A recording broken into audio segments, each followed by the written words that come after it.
Bonjour tout le monde, pour cette fois je vous propose J'étais derrière toi, un roman de Nicolas Fargue et j'inviterai à la suite de mon résumé Vincent, mon mari, pour qu'il nous donne un peu son avis sur ce livre que lui a également lu. C'est l'histoire d'un couple mixte, Alexandrine et Nicolas. Alexandrine est noire, Nicolas est blanc. Ils ont 2 enfants, ça fait 10 ans qu'ils sont mariés. Mais sauf qu'un jour, Nicolas déconne. Il a un flirt d'un soir avec une artiste, une chanteuse dans un cabaret. Et comme c'est un couple fusionnel, ils ont toujours été transparents, il décide d'avouer à sa femme son incartade. Évidemment, ça pète dans le foyer. Alexandrine déprime. Après la déprime, elle tombe dans une fureur totale. Elle est en colère. Elle est en colère à tel point qu'elle fait vivre l'enfer à Nicolas. Mais ce qu'il faut savoir, c'est qu'au départ, Alexandrine a un caractère de cochon. Donc, avant même cette histoire, voilà le portrait que son mari dresse de sa femme.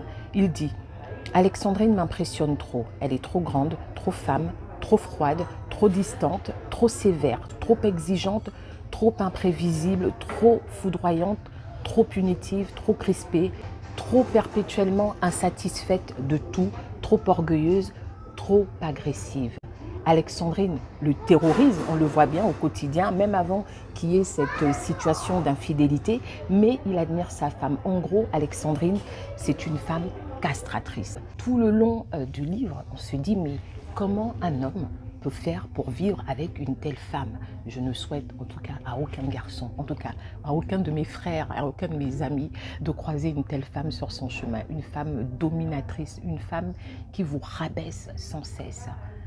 Et on se dit, mais pourquoi il ne part pas? Et il finit par partir. Je vous raconte dans quelles circonstances. Quelques mois après cet enfer qu'elle lui fait vivre, pendant un voyage en Italie, pour se changer les idées, il rencontre Alice. Et c'est Alice qui l'a dragué en fait. Un soir, il dînait dans un restaurant, elle était assise pas très loin. Et en partant, elle a laissé un petit mot avec son numéro de téléphone. Et cette phrase en italien, Ero dietro di te, j'étais derrière toi, le titre du livre. Et je vous fais court, Nicolas définit cette rencontre comme la renaissance d'un homme en miettes. Je le cite, « Je viens de réaliser que je viens de perdre tant d'années de ma vie à chercher et à recevoir de la douceur et de la bonne humeur d'une femme qui me trouvait trop doux, pas assez mec à son goût. » Donc voilà, c'est une belle histoire d'amour, enfin une belle histoire d'amour, c'est l'histoire d'un couple qui se déchire. Ce qui est intéressant aussi, c'est de voir un homme à nu, il parle au même titre qu'une femme qui vit une déception amoureuse, qui s'interroge du fait que sa femme l'ait trompé, avec un noir comme elle, et lui qui retrouve le bonheur finalement avec une blanche comme lui. Et donc ce n'est pas un hasard si j'ai bien voulu inviter Vincent à nous partager son avis sur ce livre. Chacun a une sensibilité particulière et moi, ce que j'ai relevé, c'est vraiment finalement le couple mixte dans toutes ces différences, les conséquences positives ou négatives d'un couple mixte en fait. Donc Vincent, si tu veux bien me rejoindre.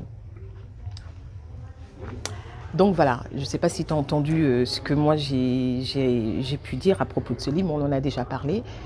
Quel avis toi tu portes sur le livre Je crois que Daniela a insisté sur les aspects non pas de conflit, mais de relations interculturelles.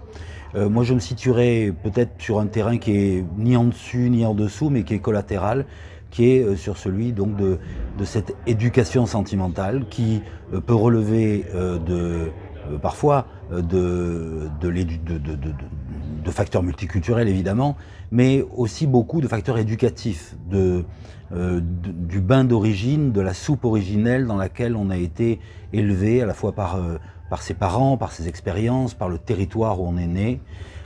Et donc bien au-delà, ou en tout cas pas exactement sur le même terrain que celui de la différence culturelle, blanc, noir, d'ici, d'ailleurs, asiatique, européen, esquimau, etc., africain. Ça dépend beaucoup quand même de son éducation, des gens qu'on a rencontrés, et pas uniquement de sa couleur de peau.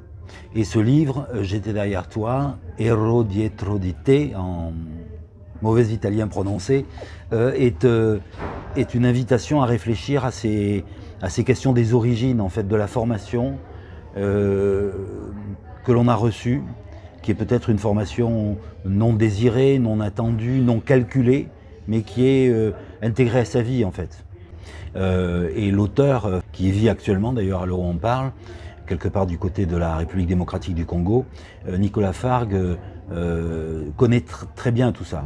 Pour, à la fin du livre, ou en tout cas au cours du livre, nous inviter à réfléchir à ces questions d'éducation sentimentale. Et je crois que c'est en cela que c'est un chouette roman pour nous toutes et tous, qui parfois évitons de penser à ces sujets-là et plaçons peut-être trop vite sous l'aspect je suis blanc, je suis noir, je suis d'ici, je suis d'ailleurs, des choses qui sont plus sophistiquées, Oui, plus complexes que ça. Ça saute aux yeux quand même. Quand on le lit, on ne peut pas s'empêcher de percevoir ces clichés-là. Oui, ils sont là, ils sont exactement là. Mais, et ça peut valoir pour les enfants qu'on élève, ça peut valoir pour plein de choses de notre vie. Quand on devient adulte et qu'on se confronte à la question amoureuse, à la question des rapports, y compris sexuels aussi, à la question des rapports de grands, entre guillemets, comment on est le fruit, on est les enfants de ce qu'on a reçu plus jeune. Toutes ces choses-là qui sont liées parfois à de la construction culturelle sont bouleversées, malmenées dans ce roman, parce qu'à un moment donné, le personnage se trouve dans une espèce de fuite vers les origines de son éducation sentimentale, pour y retrouver ce qui a constitué son bain culturel. Alors que il était dans un ménage qui durait depuis des années, et où il était là dans des rapports plus face à face, plus guerroyants, disons. Voilà. Et ça dépend beaucoup, et c'est le livre qui nous invite à penser à ça, ça dépend beaucoup de ce à quoi on a été habitué plus jeune. Et ce livre-là nous fait penser à l'avance que ces jeunes gens d'aujourd'hui qui passent beaucoup de temps, 90% de leur vie, sur des écrans, auront une vie sentimentale, une construction en rapport à l'autre, des désirs qui ne seront pas ceux de notre génération. Alors, j'étais trop long. Je vais te couper de toute façon. C'est terminé, donc on a compris que Nicolas avait besoin de douceur, de fraîcheur, de bienveillance, et qu'en fait c'est un livre sur l'histoire d'un couple qui se déchire, non pas parce que il n'y a pas assez d'amour, mais parce qu'à un moment donné, dans la vie, on fait le choix d'être... On dit quoi, vaut mieux être seul que mal accompagné. En fait, c'est tout simplement ça. Qu'elle soit noire ou blanche ou noire, etc. Donc, voilà pour cet ouvrage. Nicolas Fargue. C'était l'éditeur ?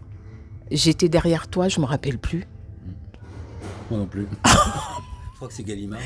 Je sais pas, je l'ai lu sur la tablette. En tout cas, pour ceux qui s'y intéresseraient, ça c'est sûr, c'est en folio.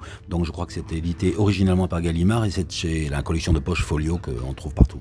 Merci. Merci, à bientôt. Merci à tous.